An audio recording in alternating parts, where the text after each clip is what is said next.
Class 4 ജീവികളും ചുറ്റുപാടും. ഒന്നാമത്തെ പാഠമാണ് അല്ലേ. നമുക്ക് അതിൽ ജീവികളെക്കുറിച്ചും അതിൻ്റെ ചുറ്റുപാടുകളെക്കുറിച്ചുമാണ് പഠിക്കാനുള്ളത്. അപ്പോൾ ഇതിലിപ്പോൾ ഒരു റെന എന്ന് പറഞ്ഞ കുട്ടി അതിൻ്റെ ചുറ്റുപാടും ഒരു ആമ്പൽക്കുളത്തിൻ്റെ ചുറ്റും നിരീക്ഷിച്ചിട്ട് എഴുതിയൊരു കുറിപ്പാണ്. നമുക്ക് എന്താണെന്ന് വായിച്ചു നോക്കാം അല്ലേ. പരിസര നിരീക്ഷണത്തിനായി ഞങ്ങൾ ഇന്ന് തിരഞ്ഞെടുത്തത് ആമ്പൽക്കുളമാണ്. വയൽവരമ്പിലൂടെ യാത്ര ചെയ്ത് കുളക്കരയിലെത്തി. കുളക്കരയിലെ മരത്തണലിൽ നിന്നായിരുന്നു നിരീക്ഷണം. നല്ല തെളിഞ്ഞ വെള്ളം, ആമ്പലുകൾ പൂവിട്ടു നിൽക്കുന്നു. ഏതാനും ജലസസ്യങ്ങളും പായലും മരത്തിൽ നിന്ന് കൊഴിഞ്ഞു വീണ ഇലകളും മറ്റും വെള്ളത്തിൽ കാണാം. കുളക്കരയിൽ പുല്ലുകളും വള്ളിച്ചെടികളും കുറ്റിച്ചെടികളും വളർന്നു നിൽക്കുന്നു. അപ്പോൾ ആ കുട്ടി എന്തൊക്കെയാ കണ്ടേ, എങ്ങനെയാ പോയത്? പാടവരമ്പത്ത് കൂടെ നടന്നാണ് ഈ കുളത്തിലെത്തിയത്. ആ കുളത്തിൽ എന്തുണ്ട്? കുറേ പായലുകൾ, മീനുകൾ, അങ്ങനെ എല്ലാം ഉണ്ട്. പിന്നെ കുളക്കരയിൽ എന്താണ്? പുല്ലുകളുണ്ട്, വള്ളിച്ചെടികളുണ്ട്, കുറ്റിച്ചെടികളുണ്ട് അല്ലേ, നമ്മളും കണ്ടിട്ടുള്ളതാണ്. കുളക്കരയിലെ ഞാവൽ മരത്തിൽ കിളികൾ, അണ്ണാൻ, മരയോന്ത്, ചിലന്തി എന്നിവയും ഉറുമ്പുകളും ഉൾപ്പെടെയുള്ള ചെറുപ്രാണികളുമുണ്ട്. കുളത്തിൽ നിറയെ മത്സ്യങ്ങളുണ്ടായിരുന്നു. അവ ഇടയ്ക്കിടയ്ക്ക് വെള്ളത്തിന് മുകളിൽ വന്ന് വായ് പിളർക്കും. തവള, വാൽമാക്രി, ഞണ്ട്, ഒച്ച്, നീർക്കോലി, ജലപ്രാണികൾ തുടങ്ങിയവയാണ് ആമ്പൽക്കുളത്തിലെ മറ്റ് അന്തേവാസികൾ. കുളത്തിൽ ചെറുകല്ലിട്ട് ഓളങ്ങളുണ്ടാക്കി ഞങ്ങൾ കളിച്ചു. കുളക്കരയിലെ കുളിർമയിൽ നേരം പോയത് അറിഞ്ഞേയില്ല. അപ്പോൾ ആ കുട്ടിയുടെ നിരീക്ഷണക്കുറിപ്പ് നമ്മൾ വായിച്ചു അല്ലേ. ഇനി അടിയിൽ കുറേ ക്വസ്റ്റ്യൻസ് കൊടുത്തിട്ടുണ്ട്. അതിൻ്റെ ആൻസർ എന്ത് ചെയ്യണം? ഈ കുറിപ്പിൽ നിന്നും നമ്മൾ എഴുതണം. ഏതെല്ലാം ജീവികളാണ് കുളത്തിൽ കണ്ടത്? ഏതൊക്കെ ജീവികളാണ് കുളത്തിലുണ്ടായിരുന്നത്? നോക്കി പറഞ്ഞിരിക്കുക. തവള, വാൽമാക്രി, ഞണ്ട്, ഒച്ച്, നീർക്കോലി, ജലപ്രാണികൾ അല്ലേ. എല്ലാ ജീവികൾക്കും വസിക്കാൻ സ്ഥലം ആവശ്യമില്ലേ? സ്ഥലം വേണ്ടേ? എല്ലാവർക്കും വസിക്കാനായിട്ട് വേണം അല്ലേ. ജലത്തിൽ വസിക്കുന്ന ജീവികൾക്ക് കരയിൽ ജീവിക്കാൻ കഴിയുമോ? ഒന്ന് ഓർത്തോക്കി പറഞ്ഞേ. സാധ്യത കുറവാണല്ലേ. കാരണം എന്താ? ജലത്തിൽ വസിക്കുന്ന ജീവികൾക്ക് അവയുടെ ആവാസ വ്യവസ്ഥയ്ക്ക് അനുസരിച്ചിട്ടുള്ള അഡാപ്റ്റേഷൻസ് ആയിരിക്കും അവരുടെ ശരീരത്തിൽ ഉണ്ടായിരിക്കുക. ഇപ്പോൾ ജലത്തിലെ ഭക്ഷണങ്ങൾ, അല്ലെങ്കിൽ ജലത്തിലുള്ള ഓക്സിജൻ എടുക്കാനുള്ള കഴിവ്, പിന്നെ ജലത്തിലൂടെ സഞ്ചരിക്കാൻ വേണ്ട അവരുടെ ബോഡി ഷേപ്പ്, ഇതെല്ലാം ആ ജീവിക്ക് ഉണ്ടായിരിക്കും. പക്ഷെ കരയിലെ ജീവികൾക്ക് അങ്ങനെയാണോ? വ്യത്യാസമുണ്ടല്ലേ. കരയിലെ ജീവിക്ക് കരയിലെ ഓക്സിജൻ എടുക്കാനും കരയിൽ ജീവിക്കാനും വേണ്ട രീതിയിലുള്ള അഡാപ്റ്റേഷൻസ് ആയിരിക്കും, മാറ്റങ്ങളായിരിക്കും ശരീരത്തിൽ അവർക്ക് ഉണ്ടായിരിക്കാം. എന്തുകൊണ്ടാണ് മത്സ്യങ്ങൾക്ക് കരയിൽ വസിക്കാൻ കഴിയാത്തത്? എന്തുകൊണ്ടായിരിക്കും കരയിലിട്ട് കഴിഞ്ഞാൽ മത്സ്യങ്ങൾ മരിച്ചു പോകുന്നത്? നിങ്ങളുടെ ഊഹം പറയാനാ പറയണേ. നിങ്ങൾ ഒന്ന് ഊഹിച്ച് പറഞ്ഞു നോക്കിയേ. ശ്വാസം എടുക്കാൻ സാധിക്കില്ല അല്ലേ. കരയിലുള്ള ഓക്സിജൻ ശ്വസിക്കാനുള്ള കഴിവായിരിക്കില്ല, ജലത്തിലുള്ള മത്സ്യങ്ങൾക്കില്ല. അതുകൊണ്ടാണ് അവ എന്ത് സംഭവിക്കുന്നത്? കരയിലിടുമ്പോൾ മരിച്ചു പോകുന്നത്, ജീവിക്കാൻ സാധിക്കാത്തത്. ജലത്തിൽ വസിക്കാൻ മത്സ്യത്തെ സഹായിക്കുന്ന എന്തെല്ലാം സവിശേഷതകൾ നിങ്ങൾ നിരീക്ഷിച്ചിട്ടുണ്ട്? അടിയിൽ ഒരു മത്സ്യത്തിൻ്റെ ചിത്രം കൊടുത്തിട്ടുണ്ട്. നമ്മളത് കളർ ചെയ്യുക. അപ്പം തന്നെ നമുക്ക് കുറേ കാര്യങ്ങൾ മനസ്സിലാവും. അതിൻ്റെ ബോഡി ഷേപ്പ് എന്താണ്, അതിന് വാലൊക്കെ ഉണ്ടല്ലേ. അതെന്തിനായിരിക്കും? വെള്ളത്തിലൂടെ മൂവ് ചെയ്യാനും അതിൻ്റെ ഡയറക്ഷൻസ് മാറ്റാനും വേണ്ടിയിട്ടൊക്കെയാണ്, അതിൻ്റെ ദിശ മാറ്റാൻ വേണ്ടിയിട്ടാണ് അതിൻ്റെ വാലൊക്കെ ഉപയോഗിക്കുന്നത്. നോക്കിയേ, 2 ചിത്രം വഞ്ചികളുടെ കൊടുത്തിട്ടുണ്ട്. അതിൽ ഏറ്റവും നല്ല രീതിയിൽ ഏറ്റവും സ്പീഡിലൊക്കെ പോകാൻ പറ്റുന്ന ഏറ്റവും അനുയോജ്യമായത് ഏതായിരിക്കും? ഫസ്റ്റ് പിക്ചറിൽ കാണുന്നതായിരിക്കും അല്ലേ. അപ്പോൾ അതേ ഒരു ഷേപ്പ് തന്നെയല്ലേ നമ്മുടെ ജലത്തിലുള്ള മീനുകൾക്കും. ആ ജലത്തെ മുറിച്ച് അവയ്ക്ക് നീങ്ങാനായിട്ട് ആ ഒരു ബോഡിയുടെ ഷേപ്പ് അവരെ സഹായിക്കുന്നുണ്ട്. അതുപോലെ എന്താണ് നമ്മൾ പറഞ്ഞു, മത്സ്യങ്ങൾ സഞ്ചരിക്കുന്നത് നിങ്ങൾ ശ്രദ്ധിച്ചിട്ടുണ്ടോ? അവ സഞ്ചാര ദിശ മാറ്റുന്നത് എങ്ങനെയാണ്? അതാണ് നമ്മൾ പറഞ്ഞ വാല് യൂസ് ചെയ്തിട്ടല്ലേ. അവയുടെ വാലുകൾ യൂസ് ചെയ്തിട്ടാണ് അവ എന്ത് ചെയ്യുന്നത്? ദിശ മാറ്റാനായിട്ട് അവയെ സഹായിക്കുന്നത്. അവയുടെ ചെതമ്പലുകൾ എങ്ങനെയാണ് ക്രമീകരിച്ചിരിക്കുന്നത്? മത്സ്യങ്ങൾക്ക് ശ്വസിക്കാൻ സഹായമായ ശരീരഭാഗം ഏത്? ജലത്തിൽ ജീവിക്കാൻ സഹായിക്കുന്ന എന്തെല്ലാം സവിശേഷതകളാണ് മത്സ്യങ്ങൾക്കുള്ളത്? ഈ എല്ലാ ക്വസ്റ്റ്യൻസിൻ്റെയും ആൻസർ ഈ ഒരു കുഞ്ഞു ബോക്സിലുണ്ട്. അതുകൊണ്ടാണ് ഞാൻ രണ്ടാമത് എഴുതി കാണിക്കാത്തത് കേട്ടോ. അപ്പം അതിൽ നിന്നും നോക്കി നമ്മുടെ ഓരോ ക്വസ്റ്റ്യൻ്റെ ആൻസറും നിങ്ങൾ എഴുതാം. ശരീരത്തിൻ്റെ ആകൃതി, ചിറകുകൾ, വാൽച്ചിറക്, ചെതമ്പലുകളുടെ ക്രമീകരണം, വഴുവഴുപ്പ് എന്നിവ ജലത്തിലൂടെ സഞ്ചരിക്കുന്നതിന് മത്സ്യങ്ങളെ സഹായിക്കുന്നു. അപ്പം അതിൻ്റെ ഒരു ആൻസർ കിട്ടിയില്ലേ. ഇനി മത്സ്യങ്ങൾക്ക് ശ്വസിക്കാൻ സഹായമായ ശരീരഭാഗം ഏത്? അതിനെന്തെഴുതണം? ചെകിള പൂക്കളുടെ സഹായത്തോടെയാണ് മത്സ്യങ്ങൾ ശ്വസിക്കുന്നത്. അപ്പോൾ നമ്മുടെ ആ ചോദ്യങ്ങൾക്കൊക്കെ ഉള്ള ഉത്തരം ഈ ഒരു ബോക്സിൽ നിന്ന് എടുത്തെഴുതാം കേട്ടോ. എന്താണ് മത്സ്യത്തെ ശ്വസിക്കാൻ സഹായിക്കുന്നത്? ചെകിളപ്പൂവ്. മത്സ്യത്തിൻ്റെ ഡയറക്ഷൻ, പോകുന്ന സഞ്ചാര രീതി, സഞ്ചരിക്കുന്നതിൻ്റെ ദിശ മാറ്റാനാണ് അവയുടെ ചിറകുകളും വാൽച്ചിറകുകളും സഹായിക്കുന്നത്. പിന്നെ ജലത്തിൽ ജീവിക്കാൻ സഹായിക്കുന്ന എന്തെല്ലാം സവിശേഷതകൾ എന്ന് ചോദിക്കുമ്പോൾ ഈ ഒരു ബോക്സ് കംപ്ലീറ്റ് എഴുതാം കേട്ടോ ആൻസറായിട്ട്. ഈ ചിത്രത്തിൽ കൊടുത്തിരിക്കുന്ന 2 ചെടികളെ നോക്കി, എന്താണ് അവരുടെ പ്രത്യേകത? ഇവർ കണ്ടാൽ തന്നെ അറിയാം നമുക്ക് ഇവരെവിടെ വളരുന്നതാണ്? മരുഭൂമിയിൽ വളരുന്നതാണ്. അപ്പം അതിൻ്റെ തണ്ടിൻ്റെ പ്രത്യേകത എന്താണ്? മറ്റു ചെടികളിൽ നിന്നുള്ള വ്യത്യാസം എന്താണെന്നാണ്. മരുഭൂമിയിലാവുമ്പോൾ എന്താ മരുഭൂമിയിലെ പ്രത്യേകത? ഭയങ്കര ചൂടാണ് അല്ലേ. മഴയൊക്കെ എന്താണ് വളരെ അപൂർവേ ലഭിക്കുള്ളൂ. അപ്പോൾ അവയ്ക്ക് ആ ഒരു ആവാസത്തിൽ ജീവിക്കാൻ വേണ്ട രീതിയിലുള്ള മാറ്റങ്ങളായിരിക്കും അവരുടെ ശരീരത്തിൽ ഉണ്ടായിരിക്കാം. മരുഭൂമിയിലെ സസ്യങ്ങൾ, മരുഭൂമിയിലെ സസ്യങ്ങൾ ഇലയില്ലാത്തതോ ചെറിയ ഇലകളുള്ളതോ മുള്ളുകളുള്ളതോ ആകാം. അവയുടെ തണ്ടുകൾ കനമുള്ളവയും പച്ച നിറമുള്ളവയും ജലം സംഭരിച്ചു വയ്ക്കാൻ കഴിയുന്നവയുമാണ്. തണ്ടുകളിൽ മെഴുകുപോലുള്ള ആവരണമുണ്ട്. ഈ ആവരണം ജലനഷ്ടം തടയാൻ അവയെ സഹായിക്കുന്നു. മണ്ണിലേക്ക് വളരെയധികം താഴ്ന്നിറങ്ങുവാൻ കഴിവുള്ള അവയുടെ വേരുകൾ ആഴത്തിൽ നിന്നുപോലും ജലം വലിച്ചെടുക്കുകയും മരുഭൂമിയിലെ സസ്യങ്ങൾ മരുരൂഹങ്ങൾ എന്നാണ് അറിയപ്പെടുന്നത്. മേൽ സൂചിപ്പിച്ച സവിശേഷതകളെയെല്ലാം മരുഭൂമിയിൽ വസിക്കുന്നതിന് അവയെ പ്രാപ്തമാക്കുന്നു. മരുഭൂമിയിലുള്ള സസ്യങ്ങളുടെ തണ്ടുകൾക്ക് എന്തായിരിക്കും? അതിൻ്റെ ഉള്ളിൽ ഒരു മെഴുകു പോലുള്ള ഒരു ആവരണം ഉണ്ടായിരിക്കും. പിന്നെ പച്ച നിറമായിരിക്കും അവർ. കാരണം എന്താ? ഫോട്ടോസിന്തസിസ് ചെയ്യാനുള്ള ക്ലോറോഫില്ലിൻ്റെ നിറം, ഹരിതകം, അതെന്താണ്? പച്ച നിറമാണ് അത്. പിന്നെ അതിന് ഇലകൾ ഉണ്ടാവില്ല അല്ലേ. ആ ഇലകൾക്ക് കിട്ടേണ്ട നിറമാണ് ആർക്ക് കിട്ടിയത്? തണ്ടിന് കിട്ടിയിട്ടുള്ളത്. പിന്നെ ഇലകൾക്ക് പകരം മുള്ളോ ഇനി ഇല ഉണ്ടെങ്കിൽ തന്നെ എന്തായിരിക്കും? അത് വളരെ ചെറുതുമായിരിക്കും. കാരണം ജലനഷ്ടം സംഭവിക്കാതിരിക്കാൻ വേണ്ടിയിട്ടാണ് ആ രീതിയിൽ അവരുടെ ക്രമീകരിച്ചിട്ടുള്ളത്. പിന്നെ ഈ തണ്ടിൽ വളരെ കൊഴുപ്പുണ്ടായിരിക്കും എന്ന് പറയാൻ കാരണം എന്താ? ഈ കൊഴുപ്പ് അവരെ ജലനഷ്ടം തടയുവാൻ വേണ്ടി സഹായിക്കും. പിന്നെ ജലം കിട്ടാൻ വേണ്ടി എന്താ? വേരുകൾ വളരെ ആഴത്തിൽ അവയ്ക്ക് പോയിട്ട് മണ്ണിൻ്റെ അടിയിൽ നിന്നും വളരെ ആഴത്തിലേക്ക് ഈ വേരുകൾക്ക് വളരാനുള്ളൊരു കഴിവ് കൂടിയുണ്ട്. അപ്പം ഈ രീതിയൊക്കെ അവയ്ക്കുള്ളത് കൊണ്ട് എന്താണ്? അവയ്ക്ക് മരുഭൂമിയിൽ വസിക്കാൻ സാധിക്കും. വലിയ ഇലയൊക്കെ ഉള്ള ചെടിയാണെങ്കിലോ വെള്ളം നഷ്ടം സംഭവിക്കുക അല്ലേ. പിന്നെ വേരുകൾ വളരെ ആഴത്തിൽ ഇറങ്ങാൻ പറ്റിയില്ലെങ്കിൽ അവർക്ക് ജലം ലഭിക്കത്തൂല. ഇനി ലഭിച്ച ജലം സംഭരിച്ച് വെക്കാൻ വേണ്ടിയിട്ടാണ് അവയുടെ തണ്ടുകൾ, ആ വാക്സ്, കൊഴുപ്പൊക്കെ ഉള്ളത്. ഓക്കെ. ഇനി അഡാപ്റ്റേഷൻസ്. അനുകൂലനം. എന്താണ് അനുകൂലനം? സസ്യങ്ങൾക്കും ജന്തുക്കൾക്കും അവ ജീവിക്കുന്ന ചുറ്റുപാടിന് അനുയോജ്യമായ ശാരീരിക സവിശേഷതകളുണ്ട്. ഒരു ജീവിക്ക് അതിൻ്റെ വാസസ്ഥലത്ത് ജീവിക്കുന്നതിന് സഹായകമായ ശരീര സവിശേഷതയാണ് അനുകൂലനം എന്ന് പറയുന്നത്. അപ്പം എന്താണ് അനുകൂലനം എന്ന് ചോദിക്കും. അപ്പം എന്ത് പറയണം? ഒരു ജീവിക്ക് അതിൻ്റെ ആവാസ സ്ഥലത്ത് ജീവിക്കുന്നതിന് സഹായകമായ ശാരീരിക സവിശേഷതയാണ് നമ്മൾ എന്തെന്ന് പറയാം? അനുകൂലനം. അപ്പം നമ്മൾ മുകളിൽ ക്ലാസ്സിൽ നോക്കിയത് എന്താ? മുൾച്ചെടി, മരുഭൂമിയിൽ ജീവിക്കുന്ന സസ്യങ്ങൾക്ക് എന്താണ്? ഇലകൾ ഉണ്ടാവില്ല. ഉണ്ടെങ്കിൽ തന്നെ അതെന്തായിരിക്കും? മുള്ളുകൾ പോലെയോ അല്ലെങ്കിൽ ചെറിയ ഇലയായിരിക്കും ഉണ്ടാവുക.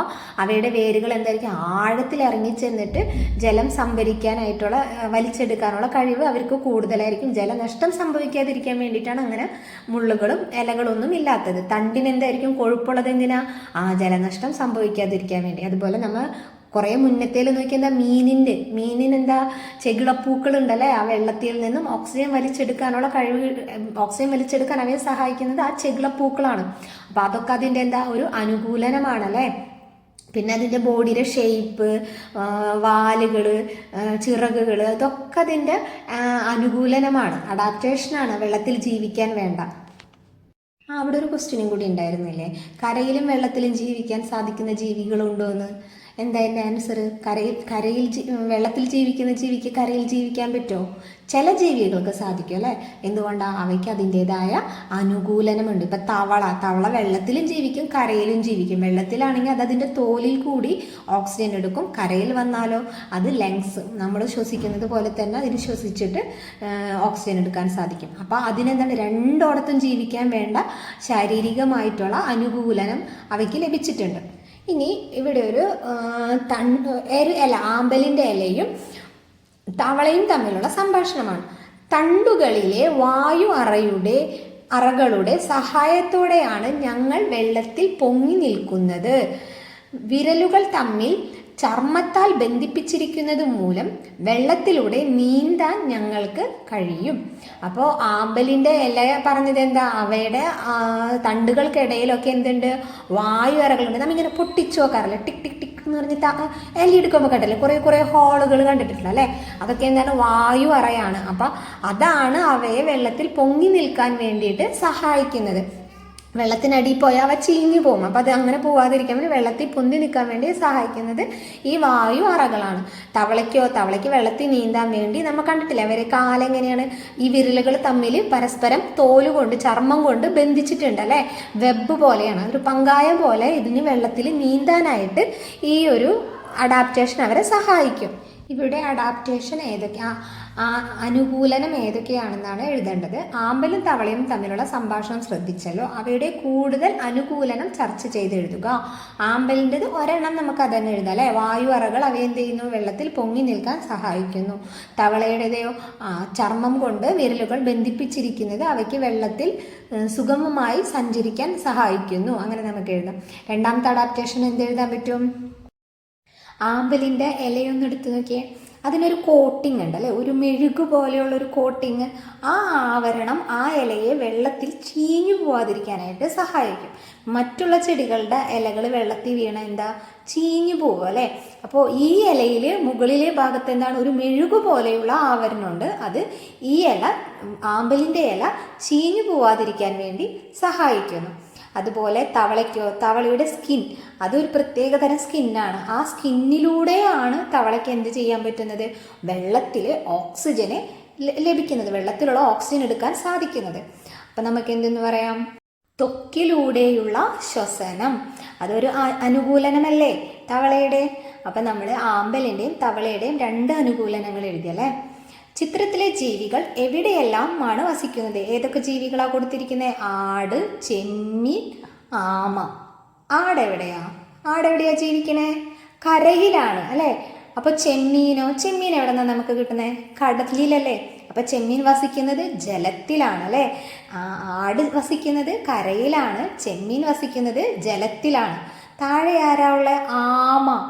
ആമ എവിടെയാ? ആമനെ നമുക്ക് ജലത്തിലും കാണാൻ പറ്റും, കരയിലും കാണാൻ പറ്റും. അപ്പം ആമ ജലത്തിലും കരയിലുമായിട്ടാണ് ജീവിക്കുന്നത്. അപ്പം ഇതിൽ നിന്ന് നമുക്ക് എന്ത് മനസ്സിലായി? ചില ജീവികൾ കരയിൽ മാത്രം ജീവിക്കുന്നു, ചില ജീവികൾ വെള്ളത്തിൽ മാത്രം അല്ലെ ജലത്തിൽ മാത്രം ജീവിക്കുന്നു, ചില ജീവികളോ കരയിലും വെള്ളത്തിലുമായി ജീവിക്കുന്നു. രണ്ടിടത്തും ജീവിക്കാനായിട്ട് ചില ജീവികൾക്ക് സാധിക്കുന്നുണ്ട്. അപ്പോൾ ജീവികൾ എങ്ങനെയാണ്? കരയിൽ ജീവിക്കുന്ന ജീവികളുണ്ട്, വെള്ളത്തിൽ ജീവിക്കുന്ന ജീവികളുണ്ട്, കരയിലും വെള്ളത്തിലും കൂടി ജീവിക്കുന്ന ജീവികളുണ്ട്. നമുക്ക് അവയെ പേരുകൾ എഴുതിയാലോ? കരയിൽ ജീവിക്കുന്ന ജീവികളുടെ പേര് നമുക്ക് കുറച്ചു മുമ്പ് പറഞ്ഞ ഏതൊക്കെ ജീവികളാണ് കരയിൽ ജീവിക്കുന്നത്? ആട് കരയിലാണ് അല്ലേ ജീവിക്കുന്നത്. പിന്നെയോ പശു, പിന്നെ നായ, കുതിര, ഇവയൊക്കെ എവിടെയാണ്? കരയിലാണ് ജീവിക്കുന്നത്. ഇനി വെള്ളത്തിൽ ജീവിക്കുന്ന ജീവികൾ ഏതൊക്കെയാ? മത്സ്യം, ചെമ്മീൻ, തിമിംഗലം, കക്ക, ഇവയൊക്കെ എന്താണ്? വെള്ളത്തിൽ മാത്രമേ ഇവർക്ക് ജീവിക്കാൻ പറ്റുള്ളൂ. ഇവ കരയിലിട്ടാൽ എന്ത് സംഭവിക്കും? ഇവർ മരിച്ചു പോകും അല്ലേ? അങ്ങനെ വെള്ളത്തിൽ മാത്രം ജീവിക്കാൻ പറ്റുന്ന ജീവികൾ നിങ്ങൾ അറിയുന്നത് ഏതൊക്കെയാണെന്ന് വെച്ചാൽ അതൊക്കെ എഴുതിക്കോട്ടോ. ഇനി കരയിലും വെള്ളത്തിലും ജീവിക്കാൻ പറ്റുന്ന, കരയിലിട്ടാലും അവയ്ക്ക് കുഴപ്പമില്ല, വെള്ളത്തിൽ കിടന്നാലും അവയ്ക്ക് കുഴപ്പമില്ല. അങ്ങനെയുള്ള ജീവികൾ ഏതൊക്കെയാണ്? തവള, പിന്നെയോ മുതല, ഞണ്ട്, ആമ അല്ലേ? ഇവയൊക്കെയാണ് എന്ത്? കരയിലും വെള്ളത്തിലും ജീവിക്കാൻ സാധിക്കുന്നത്. തവള, ആമ, ഞണ്ട്, മുതല, ഇവയൊക്കെ എന്താണ്? കരയിലും വെള്ളത്തിലും ഇവയ്ക്ക് ജീവിക്കാൻ സാധിക്കും. അപ്പോൾ ജീവികൾ കരയിൽ ജീവിക്കുന്നുണ്ട്, വെള്ളത്തിൽ ജീവിക്കുന്നുണ്ട്, കരയിലും വെള്ളത്തിലും ജീവിക്കുന്നുണ്ട്. അവിടെ മാത്രമാണോ ഉള്ളത്? പിന്നെ ജീവികളെ നമുക്ക് എവിടെയെല്ലാം കാണാൻ പറ്റുന്നുണ്ട്? മരുഭൂമിയിലുണ്ട് അല്ലേ? മരുഭൂമിയിൽ ഒട്ടകമുണ്ട്. മരുഭൂമിയിൽ കപ്പൽ എന്താണ് എന്തിനറിയപ്പെടുന്നത്? ഒട്ടകത്തെ അറിയപ്പെടുന്നത് അല്ലേ? പിന്നെന്താണ്? ധ്രുവപ്രദേശങ്ങളിൽ ചെന്നാൽ പെൻഗ്വിൻ. പെൻഗ്വിൻ കണ്ടിട്ടില്ലേ? പെൻഗ്വിൻ്റെ പിക്ചറാണ് കൊടുത്തിരിക്കുന്നത്. ഇവയൊക്കെ മരുഭൂമിയിലുണ്ട്. പിന്നെ ധ്രുവപ്രദേശത്തിലാണ് ആരുള്ളത്? പെൻഗ്വിൻ ഉള്ളത്. അപ്പം അവയ്ക്ക് എന്തൊക്കെ അനുകൂലനങ്ങളാണോ ഉള്ളതെന്ന് നോക്കാം. എന്തൊക്കെ രീതിയിലുള്ള ശാരീരികമായ അനുകൂലനങ്ങളാണോ ഉള്ളതെന്ന് നോക്കാം ആ ഒരു കാലാവസ്ഥയിൽ അല്ലെങ്കിൽ ആ ഒരു ഏരിയയിൽ ജീവിക്കാൻ വേണ്ടിയിട്ട്. ഒട്ടകം എന്താ പറയുന്നത്? മരുഭൂമിയിൽ ദിവസങ്ങളോളം വെള്ളം കുടിക്കാതെ ജീവിക്കാൻ ഞങ്ങളെ സഹായിക്കുന്നത് മുതുകിലെ കൊഴുപ്പാണ്. നമുക്കറിയാം മരുഭൂമിയിൽ ഒടുക്കത്തെ ചൂടാണ് അല്ലെ? ഭയങ്കര ചൂടാണ്. വെള്ളം അപൂർവം ദൂര സ്ഥലങ്ങളിൽ ചെല്ലുമ്പോൾ മാത്രമാണ് വെള്ളം ഉണ്ടാവുക. അല്ലാതെ നമ്മുടെ ഇവിടങ്ങളിലെ പോലെ അടുപ്പിച്ചടുപ്പിച്ച് വെള്ളം ഉണ്ടാവില്ല. അപ്പോൾ അവർക്ക് എന്താണ് ഒരുപാട് ദിവസം വെള്ളമില്ലാതെ ഒരുപാട് ദൂരം സഞ്ചരിക്കാനുള്ള കഴിവ് വേണം. പിന്നെ ഭയങ്കര ചൂടാണ്. പിന്നെ നമുക്കറിയാം നമ്മുടെ ഇവിടത്തെ പോലത്തെ മണ്ണല്ല മരുഭൂമിയിലെ മണ്ണ്. അപ്പം നമ്മൾ കാലൊക്കെ വെച്ച് കഴിഞ്ഞാൽ പൂണ്ടു പോകും. നമുക്ക് നടക്കാനൊക്കെ ഭയങ്കര ബുദ്ധിമുട്ടാണ്. അപ്പോൾ ഒട്ടകത്തിന് എന്തൊക്കെ പ്രത്യേകതകൾ വേണം? ഈ വെള്ളം കുടിക്കാതെ കുറേ നാൾ ജീവിക്കാനുള്ളൊരു കഴിവ് വേണം അല്ലേ? അപ്പം അതിനാണ് എന്ത്? മുതുകിലെ കൊഴുപ്പ്. അവ എന്തിനു സഹായിക്കുന്നുണ്ട്? ഒരുപാട് നാൾ വെള്ളമില്ലാതെയും അവയ്ക്ക് ജീവിക്കാനായൊരു കൊഴുപ്പ് സംഭരിച്ചു വെച്ചിരിക്കുന്നതാണ്. അത് അവയെ സഹായിക്കും. പിന്നെ അവയുടെ കാലിൻ്റെ പ്രത്യേകതയാണ്. അവയുടെ കാലെങ്ങനെയാണ്? ഭയങ്കര പൊക്കത്തിലല്ലേ കാലുള്ള? ഒട്ടകത്തിൻ്റെ കാലിന് ഭയങ്കര പൊക്കാണ്. അത് എന്തിനു വേണ്ടിയാന്ന് വെച്ച് കഴിഞ്ഞാൽ ഭൂമിയും ചൂടായി കിടക്കാണ് അല്ലേ? മുകളിൽ നിന്നും ചൂട് വരുന്നുണ്ട്, പോരാണ്ട് ഭൂമിയും ആ മണ്ണും എന്താണ്? ഭയങ്കര ചൂടായിരിക്കും. അപ്പോൾ ആ ചൂടിൽ നിന്ന് രക്ഷ ലഭിക്കാൻ വേണ്ടിയിട്ടാണ് അവയ്ക്ക് അത്രയും പൊക്കം കൊടുത്തിരിക്കുന്നത്. അതുപോലെ അവയുടെ പാദം എങ്ങനെയായിരിക്കും? പരന്ന പാദമാണ്. അതിന് നമ്മൾ കുതിരപ്പടം പോലെയുള്ള പാദങ്ങൾ എന്നാ പറയാം, അല്ലെങ്കിൽ പരന്ന പാദം എന്ന് എഴുതിയാലും കുഴപ്പമില്ല കേട്ടോ. ഈ പരന്ന പാദം എന്തിനു സഹായിക്കും? ഈ മരുഭൂമിയിലെ മണലിൽ ഇവ താഴ്ന്നു പോവാതിരിക്കാൻ വേണ്ടിയിട്ട് ഈ ഒട്ടകത്തെ സഹായിക്കും. ഒട്ടകത്തിൻ്റെ 2 കാര്യങ്ങൾ നമുക്ക് കിട്ടിയില്ല. എന്താണ്? മുതുകിലുള്ള കൊഴുപ്പ്, ആ സംഭാഷണത്തിലുള്ളത് എഴുതാം അല്ലേ? പിന്നെയോ പരന്ന പാദങ്ങൾ അല്ലെങ്കിൽ കുതിരപ്പടം പോലുള്ള പാദങ്ങൾ മരുഭൂമിയിലെ മണലിൽ താഴ്ന്നു പോകാതെ നടക്കാൻ അവയെ സഹായിക്കുന്നു. ഇനി അടുത്തത് എന്താണ്? പെൻഗ്വിൻ. പെൻഗ്വിന് എന്ത് അഡാപ്റ്റേഷനാണ്? ആ പിക്ചറിൽ പറഞ്ഞിട്ടുണ്ടല്ലേ? ത്വക്കിനടിയിലെ കൊഴുപ്പ് ധ്രുവപ്രദേശത്തെ അതിശൈത്യത്തിൽ നിന്ന് ഞങ്ങളെ സംരക്ഷിക്കുന്നു. ധ്രുവപ്രദേശത്ത് എന്താണ്? ഭയങ്കര മഞ്ഞാണല്ലേ? 0°C, ചിലപ്പോൾ അതിൽ താഴെ ഒക്കെ നമ്മൾ ഫ്രീസറിൽ കയറിയിരിക്കണ പോലെ ആയിരിക്കും. അപ്പം അത്രയ്ക്കും തണുപ്പാണ് അവിടെ. അപ്പോൾ ആ തണുപ്പിൽ നിന്ന് സംരക്ഷിക്കാൻ വേണ്ടിയിട്ട് അവയ്ക്ക് എന്തുണ്ട്? അവരെ ചിറകിന്, അവരെ ത്വക്കിനടിയിലുള്ള കൊഴുപ്പ് അവയെ സഹായിക്കുന്നുണ്ട്. പിന്നെ എന്താണ്? അവരുടെ ചിറകുകൾ വെള്ളത്തിൽ നീന്താൻ വേണ്ടിയിട്ട് അവയെ സഹായിക്കുന്നു. ധ്രുവപ്രദേശങ്ങളിൽ വെള്ളത്തിലെ ചെറിയ മത്സ്യങ്ങളെയൊക്കെ ഭക്ഷിച്ചിട്ടാണ് പെൻഗ്വിൻ ജീവിക്കുന്നത്. അപ്പോൾ അവയ്ക്ക് വെള്ളത്തിൽ നീന്താനുള്ളൊരു കഴിവ് വേണം അല്ലേ? അപ്പം അതിനെന്താ സഹായിക്കുന്നത്? ചിറകുകളാണ് അവയെ സഹായിക്കുന്നത്. 2 അഡാപ്റ്റേഷൻ, 2 അനുകൂലനങ്ങൾ എഴുതാൻ കിട്ടിയില്ലേ നിങ്ങൾക്ക്? പിന്നെ പെൻഗ്വിൻ്റെ കാലെങ്ങനെയാണ്? നമ്മൾ തവളയുടെ കാല് പറഞ്ഞ പോലെ തന്നെ എന്താണ്? ഒരു വെബ് ടൈപ്പാണ്. തൊലികൾ തമ്മിൽ ബന്ധിപ്പിച്ചിട്ടുണ്ട്. അപ്പോൾ അതും ഇവയെ വെള്ളത്തിൽ നീന്താൻ വേണ്ടി സഹായിക്കുന്നതാണ്. ഇനി ഒട്ടകത്തിന് എന്താ? നീളമുള്ള കൺപീലികളാണ്. അതെന്താ? മണൽക്കാറ്റിൽ നിന്നും കണ്ണുകളെ സംരക്ഷിക്കുന്നു അല്ലെ? പൊടിങ്ങനെ പാറിക്കൊണ്ടിരിക്കുന്ന ഒരു ഏരിയ കൂടിയാണ് മണൽക്കാറ്റുകൾ എന്നൊക്കെ കേട്ടിട്ടില്ലേ? ആ പൊടിക്കാറ്റൊക്കെ വരുന്ന ഒരു ഏരിയയാണ്. അപ്പോൾ അതിനെന്ത് സഹായിക്കുന്നുണ്ട്? ഈ നീളമുള്ള കൺപീലികൾ അവയുടെ കണ്ണും മൂക്കൊക്കെ കവർ ചെയ്യാൻ സഹായിക്കുന്നുണ്ട്. ഇനി ജലത്തെ പ്രതിരോധിക്കുന്ന തൂവൽ ശരീരം നനയാതിരിക്കാനും ചൂട് നിലനിർത്താനും സഹായിക്കുന്നു പെൻഗ്വിന്. പിന്നെന്താണ്? അവയുടെ തൂവലിന് മറ്റൊരു പ്രത്യേകത കൂടിയുണ്ട്. ജലം ഉള്ളിലേക്ക് നനയൂല. അവരെ ബോഡി അധികം നനയാതിരിക്കാനും പിന്നെന്താണ്? അവരുടെ ശരീരത്തിൻ്റെ ചൂട് നിലനിർത്താനും ഈ പെൻഗ്വിൻ്റെ തൂവലുകൾ സഹായിക്കുന്നുണ്ട്. അപ്പോൾ അവർക്ക് വേണ്ട 3 അനുകൂലനങ്ങൾ ഏതാണെന്നുള്ളത് നമുക്ക് മനസ്സിലായല്ലേ? അപ്പോൾ ഓരോ ജീവികൾക്കും അതിൻ്റെ വാസസ്ഥലത്ത് ജീവിക്കാൻ വേണ്ട അനുകൂലനങ്ങൾ ഉണ്ട്. വാസസ്ഥലം എന്ന് പറഞ്ഞാൽ എന്താണ്? ഒരു ജീവി ജീവിക്കുന്ന ചുറ്റുപാടിനെയാണ് അതിൻ്റെ വാസസ്ഥലം എന്ന് പറയുന്നത്.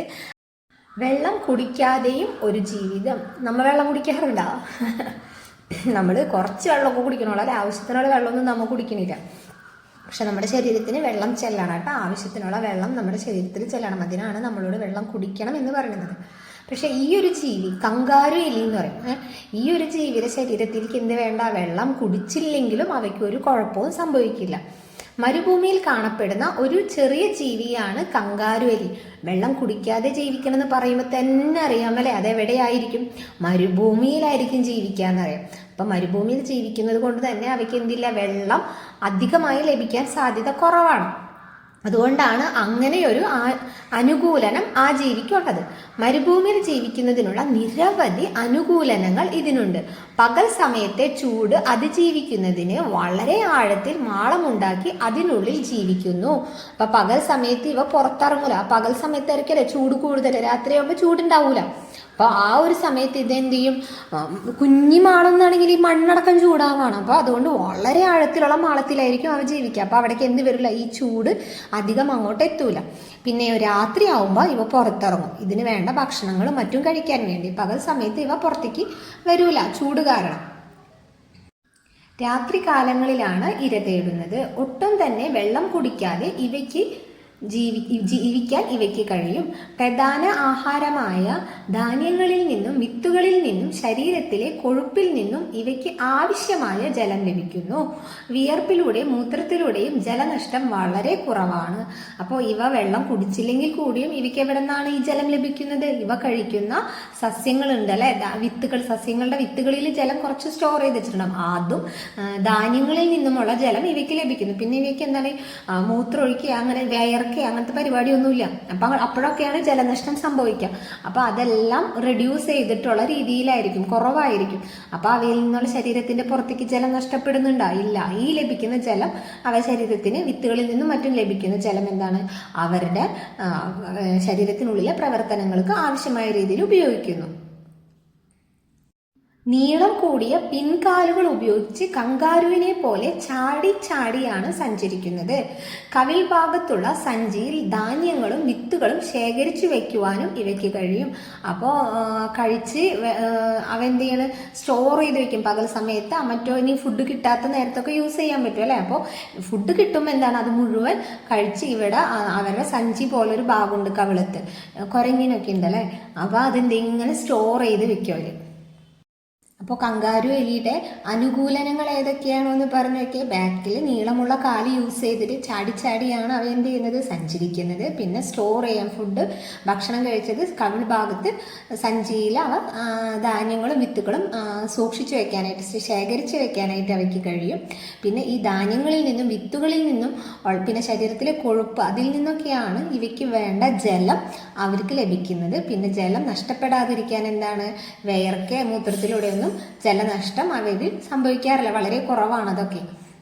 പിന്നെ പകൽ സമയത്ത് അവ ഇരപിടിക്കാൻ പോവില്ല. പകൽ സമയത്ത് എവിടെയായിരിക്കും, അവർ മാളങ്ങളിലായിരിക്കും അല്ലെ, വളരെ ആഴത്തിലുള്ള മാളത്തിലാണ്. രാത്രി കാലങ്ങളിലാണ് ഇവ പുറത്തിറങ്ങുന്നത്. കൊക്കിന് വയലിൽ നിന്ന് എന്തെല്ലാമാണ് ലഭിക്കുന്നത്, എന്തെല്ലാമാണ് അതിന് വേണ്ട ആഹാരമൊക്കെ ലഭിക്കുന്നത് വയലിൽ നിന്നാണ് അല്ലെ. ചെറുജീവികൾ, പുഴുക്കൾ, നെല്ല്, ധാന്യം അല്ലെ, ഇതൊക്കെ നെല്ലും ധാന്യം ഒന്ന് തന്നെയാട്ടാ.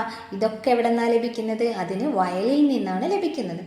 മത്സ്യത്തിന് കുളത്തിൽ നിന്ന് എന്തെല്ലാം ലഭിക്കും, വാസസ്ഥലം, ആഹാരം അല്ലെ, പിന്നെന്തൊക്കെയാണ്, ഓക്സിജൻ, അതിന് വേണ്ട ശ്വസിക്കാൻ ആവശ്യമായ ഓക്സിജൻ ഒക്കെ എവിടെ നിന്നാണ് ലഭിക്കുന്നത്, കുളത്തിൽ നിന്നാണ് മത്സ്യത്തിന് ലഭിക്കുന്നത്. ഒരു ജീവി വസിക്കുന്ന ചുറ്റുപാടാണ് അതിൻ്റെ വാസസ്ഥലം അഥവാ ആവാസം, ഹാബിറ്റേറ്റ്. ജീവിയുടെ നിലനിൽപ്പിന് ആവശ്യമായ എല്ലാ ഘടകങ്ങളും ആവാസത്തിലുണ്ട്. അപ്പോൾ ആവാസം എന്ന് പറഞ്ഞാൽ എന്താണ്, ഒരു ജീവി ജീവിക്കുന്ന അതിൻ്റെ ചുറ്റുപാട് അല്ലെ. ഇപ്പോൾ നമ്മൾ നേരത്തെ നോക്കി മത്സ്യത്തിന് എങ്ങനെയാണ് അതിന് ജീവിക്കാനുള്ള എല്ലാ ആവാസം, കുളമാണല്ലേ, അതിന് ആ മത്സ്യത്തിന് വേണ്ട എല്ലാ ഘടകങ്ങളും എന്തിലുണ്ട്, ആ കുളത്തിലുണ്ട്. അപ്പം അതുകൊണ്ടാണ് കുളം എന്തായത്, ഒരു ആവാസം ആയത്. അപ്പം ആവാസം എന്ന് പറഞ്ഞാൽ ഒരു ജീവിക്ക് ജീവിക്കാൻ ആവശ്യമായ ചുറ്റുപാടിനെയാണ് അതിൻ്റെ ആവാസം എന്ന് പറയുന്നത്, ആ ജീവിയുടെ ആവാസം. ഇനിയോ ആവാസത്തിന് ഉദാഹരണമായിട്ട് പറഞ്ഞത് കുളം, പുഴ, വയൽ എന്നിവ ആവാസങ്ങൾക്ക് ഉദാഹരണങ്ങളാണ്. ഒരു ജീവിക്ക് ജീവിക്കാനായിട്ട് അതിൻ്റെ ചുറ്റുപാടിനെയാണ്, അതിന് വേണ്ട എല്ലാ ഘടകങ്ങളും നൽകുന്ന ചുറ്റുപാടിനെയാണ് ആ ജീവിയുടെ ആവാസം എന്ന് പറയുന്നത്. പല ജീവികളുടെയും ആവാസങ്ങൾ എന്താണ്, വ്യത്യാസമാണ് അല്ലേ. നമുക്കറിയാം, വയൽ ആരുടെ ആവാസമായിട്ടാണ് കാണുന്നത്, കൊക്കിൻ്റെയാണ്. പുഴ അല്ലെങ്കിൽ കുളം അതാരുടെയാണ്, മത്സ്യത്തിൻ്റെയാണ്. അപ്പോൾ ഓരോന്നിൻ്റെയും ആവാസ വ്യവസ്ഥകൾ വ്യത്യാസമാണ്. ഇനി ആവാസ വ്യവസ്ഥകൾക്ക് കൂടുതൽ ഉദാഹരണങ്ങൾ ഏതൊക്കെയാണോ എന്ന് നോക്കി പറഞ്ഞേ. നമുക്കറിയാവുന്നത് കുളം, പുഴ, വയൽ എന്നിവയാണ്. അതുകൂടാതെ ഏതൊക്കെ അറിയാം, വൃക്ഷം കൊടുത്തിട്ടുണ്ട് അല്ലേ അവിടെ. മരം ഒരു പക്ഷിയുടെ ഒരു ആവാസമല്ലേ വൃക്ഷം എന്ന് പറയുന്നത്. അതിലെന്താണ്, അത് കൂട് കൂട്ടുന്നു. കൂട് കൂട്ടാൻ വേണ്ട ചില്ലകൾ, ഉണങ്ങിയ കൊമ്പുകളൊക്കെ അതിൽ തന്നെ ലഭിക്കും. പിന്നെന്താണ്, അതിന് വേണ്ട ഭക്ഷണം അവിടെ നിന്ന് ലഭിക്കും. അപ്പോൾ ഒരു പക്ഷിയുടെ ആവാസമായിട്ട് കാണാം അല്ലേ. പിന്നെ ഇനി ഏതൊക്കെയാണ് ആവാസത്തിന് എക്സാമ്പിളായിട്ട്, കാവുകൾ, മരുഭൂമികൾ, ധ്രുവപ്രദേശങ്ങൾ, സമുദ്രങ്ങൾ, തോടുകൾ, ഇതൊക്കെ ഓരോ ആവാസങ്ങളല്ലേ. കടലിൽ ജീവികളില്ലേ ഇല്ലേ, കടലിൽ നിന്ന് അവയ്ക്ക് വേണ്ട എല്ലാ വസ്തുക്കളും ലഭിക്കുന്നില്ലേ. അപ്പോൾ കടലൊരു ആവാസമാണെന്ന് പറയാം. മരുഭൂമി നമ്മൾ പറഞ്ഞു, ഒട്ടകം ഒക്കെ താമസിക്കുന്നത് മരുഭൂമിയിലാണ്. അപ്പോൾ മരുഭൂമി ആ ഒരു ജീവിയുടെ ആവാസമാണല്ലോ. ആ ഒരു ജീവി മാത്രമല്ല, വേറെ ഒരുപാടുണ്ട്. പിന്നെന്താണ്, ധ്രുവപ്രദേശങ്ങൾ, അതും ഒരു ആവാസമാണ്. പുൽമേടുകൾ, പിന്നെ കണ്ടൽക്കാടുകൾ, കാവുകള്, വയല്, തോടുകൾ, കായൽ, ഇവയൊക്കെ എന്താണ്, ആവാസത്തിന് ഉദാഹരണമാണ്. ഇതിലേതെങ്കിലും ഇഷ്ടമുള്ളത് എഴുതാട്ടാ. വിവിധ തരം ആവാസങ്ങൾ ഏതൊക്കെയാ നമ്മൾ നോക്കിയല്ലേ. കടലുണ്ട്, സമുദ്രങ്ങളുണ്ട്, ദ്വീപ് സമൂഹങ്ങളുണ്ട്, വയല്, പുഴ, ധ്രുവപ്രദേശം, മരുഭൂമി, പുൽമേട്, കാടുകള്, മലപ്രദേശം, ഇതെല്ലാം എന്താണ്, ആവാസമാണ്. ചിത്രത്തിൽ കാണുന്ന വിവിധ തരം ആവാസങ്ങൾ ഏതെല്ലാം, പേരുകൾ എഴുതി നോക്കൂ. വയൽ ഒരു ആവാസമാണല്ലോ. അതിൽ ജീവനുള്ളതും ജീവനില്ലാത്തതുമായ നിരവധി ഘടകങ്ങളുണ്ട്. ഏതെല്ലാമാണവ ചർച്ച ചെയ്തെഴുതുക. അപ്പോൾ നമുക്കറിയാം, ഒരു ജീവി, ഇപ്പോൾ നമ്മുടെ മത്സ്യത്തെ തന്നെ എടുത്താൽ അതിന് ജീവിക്കാനായിട്ട് ജീവനുള്ള ഘടകങ്ങളും ജീവനില്ലാത്ത ഘടകങ്ങളും വേണം. അപ്പം ഏതൊക്കെയാണ് മത്സ്യത്തിന് വേണ്ട ജീവനുള്ള ഘടകങ്ങൾ? ചെറിയ ചെറിയ മത്സ്യങ്ങൾ അല്ലെ, അതിനത് ഭക്ഷിക്കൂലേ, അതിന് ഭക്ഷണം വേണ്ടേ. അപ്പം ചെറിയ ചെറിയ മത്സ്യങ്ങളെ ഭക്ഷിക്കും. പിന്നെയോ സസ്യങ്ങളെ, പുഴയിലുള്ള പായലുകൾ, അതിനൊക്കെ അത് ഭക്ഷിക്കും. അപ്പം അതൊക്കെ എന്താണ്, ജീവനുള്ളവയാണ്. ഇനി ജീവനില്ലാത്തത് ഏതൊക്കെയാണ്? അതിന് ശ്വസിക്കാനായിട്ട് ഓക്സിജൻ വേണ്ടേ. അപ്പോൾ ഓക്സിജൻ അത് ജീവനില്ലാത്തതാണ് അല്ലേ. പിന്നെ വെള്ളം, അത് ജീവനില്ലാത്തൊരു ഘടകമാണ്. മണ്ണ്, കല്ല്, ഇതെല്ലാം എന്താണ്, ആ ആവാസത്തിൽ ഉൾപ്പെട്ടതാണ്. അപ്പോൾ ഈ ഒരു മത്സ്യത്തിന് തന്നെ ജീവനുള്ള ഘടകങ്ങളെയും ആവശ്യമുണ്ട്, ജീവനില്ലാത്ത ഘടകങ്ങളെയും ആവശ്യമുണ്ട്. അപ്പം നമുക്കറിയാം, ഒരു ആവാസത്തിൽ 2 തരത്തിൽ ജീവനുള്ളവയും ജീവനില്ലാത്തവയുമായ വസ്തുക്കളുണ്ട്. ഇവയെല്ലാം ആരാശ്രയിക്കുന്നുണ്ട്? ജീവികൾ ആശ്രയിക്കുന്നുണ്ട്. അപ്പൊ ജീവനുള്ളവ ഏതൊക്കെയാണ്? സസ്യങ്ങള്, ജന്തുക്കള്, സൂക്ഷ്മജീവികളാണ് ഉദാഹരണം ആയിട്ടുള്ളത്. ജീവനില്ലാത്ത വസ്തുക്കൾ ഏതൊക്കെയാണ്? പറഞ്ഞു നോക്കിയേ. മണ്ണ്, കല്ല്, ജലം, വായു, ഇതൊക്കെ എന്താണ്? ജീവനില്ലാത്തവയാണ്. പ്രകൃതിദത്തമായ ആവാസങ്ങളും മനുഷ്യനിർമ്മിതമായ ആവാസങ്ങളുമുണ്ട്. അതായത് പ്രകൃതിയാലുള്ളത്, കടലൊക്കെ എന്താണ്, സമുദ്രം പ്രകൃതിയാലുള്ളതാണ് അല്ലെ. കണ്ടൽക്കാടുകള്, പിന്നെന്താണ്, പുഴകള് ഒക്കെ എന്താണ്, പ്രകൃതിയാലുള്ളതാണ്. മനുഷ്യനിർമ്മിതമായതുകൊണ്ട്, മനുഷ്യനിർമ്മിതമായത് നമ്മുടെ പൂന്തോട്ടങ്ങൾ, നമ്മുടെ സ്കൂളിലൊക്കെ ഉള്ള പൂന്തോട്ടങ്ങൾ എന്താണ്, പ്രകൃതിയിൽ നിന്നുണ്ടായതാണോ? അല്ല, നമ്മൾ നട്ടുണ്ടാക്കിയാണ് അല്ലെ. അപ്പോൾ നമ്മൾ നട്ടുണ്ടാക്കുന്ന ആവാസവുമുണ്ട്, പ്രകൃതിയാൽ നിർമ്മിതമായ ആവാസങ്ങളും ഉണ്ട്. ഏതൊക്കെയാണ് പ്രകൃതിദത്തമായ ആവാസങ്ങൾ? നമ്മൾ ഉണ്ടാകാതെ പ്രകൃതിയിൽ നിന്നുണ്ടായിട്ടുള്ളത്? കടല്, സമുദ്രം നമ്മൾ ഉണ്ടാക്കിയതല്ല അല്ലെ. കടലൊക്കെ എങ്ങനെയാണ്? പ്രകൃതിയിലുള്ളതാണ്. മരുഭൂമി, പുഴ, പിന്നെ എന്തൊക്കെ എഴുതാൻ പറ്റും? കാട്, ഇതൊക്കെ പ്രകൃതി. നമ്മൾ ഉണ്ടാക്കിയിട്ടുണ്ട് കാട്, പക്ഷെ വലിയ ആമസോൺ കാടൊക്കെ നമ്മൾ ഉണ്ടാക്കിയാണോ? അല്ലല്ലേ, പ്രകൃതിയിൽ നിന്നുള്ളതാണ്. നമ്മ ഉണ്ടാക്കിയത് ഏതൊക്കെയാണ്? വയല്, പൂന്തോട്ടം, നഗരം, നമ്മൾ താമസിക്കുന്ന വീട്, ഇതൊക്കെ നമ്മൾ ഉണ്ടാക്കിയതാണ് അല്ലേ. പൂന്തോട്ടം, നമ്മുടെ വീടിന് മുന്നിലുള്ള പൂന്തോട്ടം ആരുണ്ടാക്കിയതാ? നമ്മൾ ഉണ്ടാക്കിയതല്ലേ. പിന്നെന്താ, വയല്, നെൽകൃഷി ചെയ്യുന്ന സ്ഥലമൊക്കെ ആരുണ്ടാക്കിയതാ? മനുഷ്യനുണ്ടാക്കിയതാണ്, നമ്മളായിട്ട് നിർമ്മിച്ചതാണ്, ഒരിക്കലും പ്രകൃതിയിലുള്ളതല്ല. പ്രകൃതിയിലുള്ളതാണ് എന്ത്? കടല്, പുഴ, ധ്രുവപ്രദേശം, മരുഭൂമി, ഇതൊക്കെ പ്രകൃതിയാലുള്ളതാണ്. മനുഷ്യനായിട്ട് ഉണ്ടാക്കിയത് പ്രകൃതിദത്തമല്ലാത്ത മനുഷ്യനിർമ്മിതമായ ആവാസങ്ങളാണ്. ചെറിയ തോടുകൾ, ചില കുളങ്ങൾ, അതൊക്കെ എന്താണ്, നമ്മൾ നിർമ്മിച്ചിട്ടുള്ളതാണ്. അപ്പോൾ അതൊക്കെ നമ്മൾ എക്സാമ്പിളായിട്ട് എഴുതാം കേട്ടോ. ഇവിടെ ചോദിച്ചത് ഉത്തരമായിട്ട് എഴുതാം. ഒരു ആവാസത്തിൽ ജീവനുള്ളതും ജീവനില്ലാത്തതുമായ നിരവധി ഘടകങ്ങളുണ്ട്. നമുക്കറിയാം അല്ലേ, സസ്യങ്ങൾ, ജന്തുക്കൾ, സൂക്ഷ്മജീവികൾ എന്നിവയൊക്കെ എന്താണ്, ജീവനുള്ള ഘടകങ്ങളാണ്. ജീവനില്ലാത്തവയ്ക്ക് ഏതൊക്കെയാണ്? മണ്ണ്, വായു, ജലം, സൂര്യപ്രകാശം എന്നിവയൊക്കെ എന്താണ്, ജീവനില്ലാത്ത ഘടകങ്ങളിൽ പെടുന്നു. നമുക്ക് കുറേ മുമ്പേ പറഞ്ഞാണ്. ആവാസം അല്ലെങ്കിൽ അതിൻ്റെ വാസസ്ഥലം എന്ന് പറയുന്നത് എന്താണ്? ഒരു ജീവിക്ക് ജീവിക്കാൻ ആവശ്യമായ ചുറ്റുപാടിനെയാണ് നമ്മൾ എന്തെന്ന് പറയുന്നത്, അതിൻ്റെ ആവാസം എന്ന് പറയുന്നത്. അതിൽ ജീവനുള്ള ഘടകങ്ങളും ജീവനില്ലാത്ത ഘടകങ്ങളുമുണ്ട്. ക്ലാസ് ഇഷ്ടപ്പെട്ടാൽ ലൈക്കും സബ്സ്ക്രൈബും ചെയ്യുക. പുതിയ പുതിയ ക്ലാസ്സുകൾ അപ്ലോഡ് ചെയ്യുമ്പോൾ ലഭിക്കാനായിട്ട് ബെൽ ബട്ടൺ എനേബിൾ ചെയ്ത് വയ്ക്കാം. താങ്ക്